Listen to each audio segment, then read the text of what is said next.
atubwire ninde turi kumwe uyu munsi. Ni Israel Mbonyicyambu, ndishimiye kubana namwe no kuri Radio Authentique. Tugaye ikaze mu kiganiro The Cross Connect. Murakoze cyane.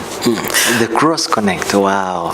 Tubwire kuri iyi ndirimbo nkwiriye kurari wawe. Ngewe nayumvishe inshuro zirenze imwe, birabanza birangora kuyumva, ariko Imana ishimwe yuko uhari kugira ngo uze kubanza kudusobanurira kuri iyi ndirimbo. Yes, ni indirimbo ivuga hejuru y'amagambo Yesu yabwiye Zakayo ubwo yabonye inyota n'inzara yari afite byo kumureba mu maso. Yurira igiti kubera yari mugufi, arangije Yesu ahaciye aramubona aramubwira ngo Zakayo ngumanuka uzahondi kuko uyu munsi nkwiriye kurara iwawe. So nanjye nibukije ukuntu Zakayo yari umunyabyaha, yari umwambuzi, yari umukoresha w'ikoro ataratunganya, ariko Imana yemera gutaha iwe mu rugo.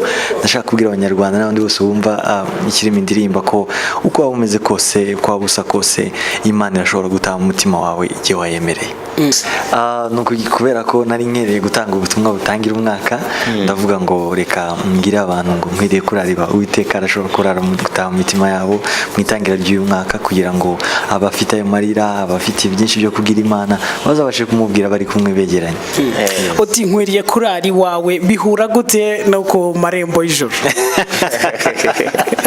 Ku marembo y'ijuru ni expression, ni ukurara mu bwiza bw'Imana, kuba ahantu hari presence y'Imana yo ku rwego rwo hejuru, ariko ntabwo ari kuri gate, ntabwo ari ku muryango. Yes, hanyuma rero ndagize kutubwira noneho sasa kuri Israel Mbonyi, twari tumaze igihe tutari kukubona. Mbonyi yarahugiye mu ki?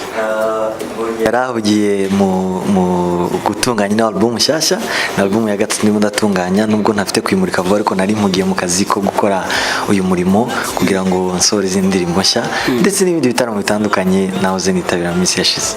Hanyuma iyi album izaba igizwe n'indirimbo zingana gute? Ndateganya ko izaba igizwe n'indirimbo 10 bidahindutse.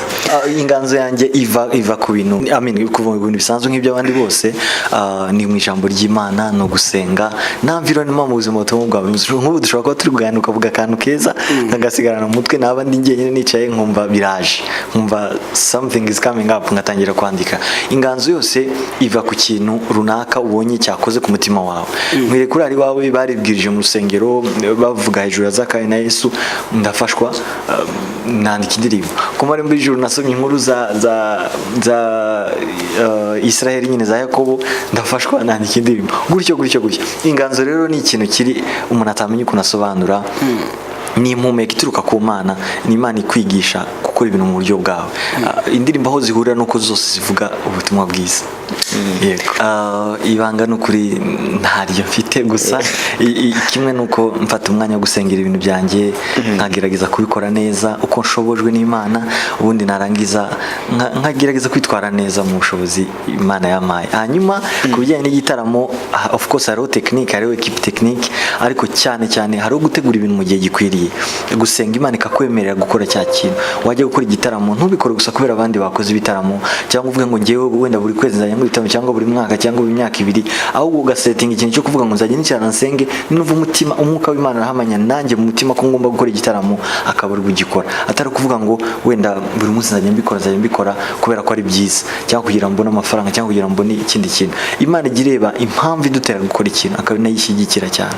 So nibwira ko fata igihe cyo kubisengera, anafata igihe cyo kubitegura, ariko muri byose ngo niba mwarasomye inkuru za Yeremiya ngo bajyaga bubaka ukuboko kumwe kuri kubaka ukundi gufasha inkota. So ni 50-50, ngomba mu mwuka agomba gukora cyane, ariko no mu buryo buri technique naho ugakora cyane.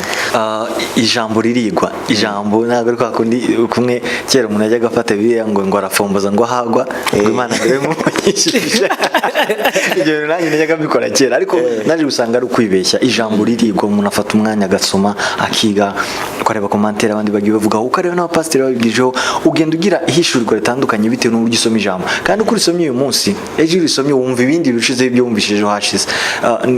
Ntabwo bintwara umwanya munini, ariko buri munsi waremwe n'Imana ngomba kurara nasoma ijambo ry'Imana, cyangwa se bukira nasoma ijambo ry'Imana. Sinshobora kuryama ntagize igice cyangwa mirongo runaka nsoma. Ngewe nihaye orere yo kuvuga ngo buri kwezi nzajya niga igitabo runaka, buri kwezi nzajya niga igitabo runaka, uko mbishobojwe.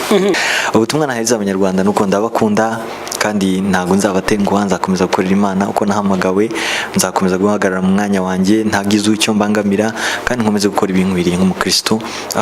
No kubasaba ngo barusheho kudushyigikira. Imana ibaha umugisha rero, ndabakunda cyane.